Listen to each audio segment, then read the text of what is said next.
नमस्कार, मैं राघव जैन। आज बात करेंगे आखिर कोरोना के चलते क्यों एम्बुलेंस की इतनी बड़ी लाइन लग रही है। कोरोना संक्रमण की मौजूदा लहर राज्यों में बड़ी ही दिक्कत की वजह बनती जा रही।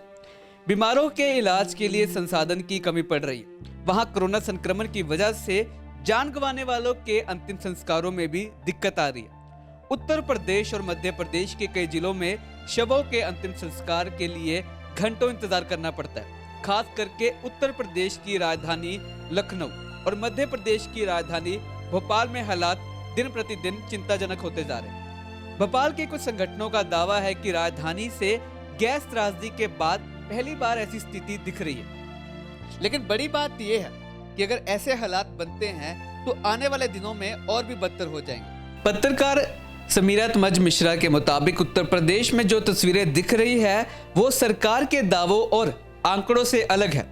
कोरोना वायरस संक्रमण के कारण जान गंवाने वालों के अंतिम संस्कार के लिए उनके परिजन को टोकन लेने के बाद शमशान घाट पर 8 से 10 घंटे इंतजार करना पड़ रहा। कभी सोचा था कि यह दिन भी देखने को मिलेंगे जब अंतिम संस्कार के लिए लाइनों में लगना पड़ेगा। दिन भर जलाई जा रही है लाशें। राजधानी लखनऊ के बैकुंठ धाम के शवदाह गृह में रोजाना करीब 25 शवों का अंतिम संस्कार किया जा रहा है।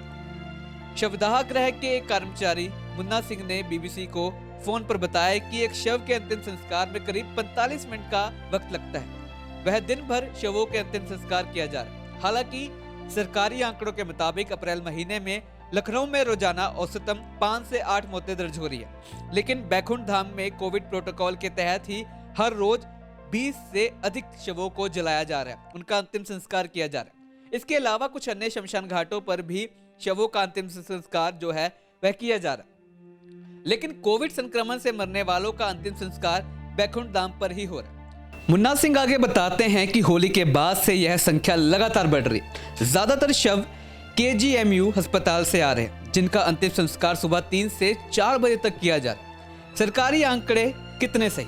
बैकुंठ धाम शमशान घाट के बाहर शवों की कतार लगी हुई है। बैकुंठ धाम शवदाह गृह के बाहर मौजूदा राजेंद्र नाइक बताते हैं कि उन्होंने एक एम्बुलेंस में 3 शव जाते देखे। यहाँ एम्बुलेंस की लंबी लाइन घंटों तक लगी रहती है। मुख्य चिकित्सा अधिकारी के दफ्तर से जारी आंकड़ों के मुताबिक लखनऊ में पिछले 3 दिनों में कोरोना से 20 मरीजों की मौत हुई है, जबकि शमशान घाटों पर 60 कोरोना पॉजिटिव लोगों के अंतिम संस्कार किया गया। लखनऊ के ऊपर अगर बात की जाए तो ऊपर नगर आयुक्त अमित शाह कहते हैं कि हमारे पास 2 घाटों पर 3 मशीनें हैं।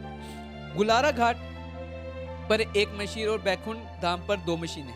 संख्या बढ़ने की वजह से 2-3 का जो कहे तो इंतजार करना पड़ रहा है। क्योंकि बैकुंठ धाम नजदीक है तो लोग यही ज्यादा आते हैं। गुलारा घाट पर भी भीड़ ज्यादा है। हम कोशिश कर रहे हैं कि इंतजार करना ना पड़े। इंतजाम पर सवाल।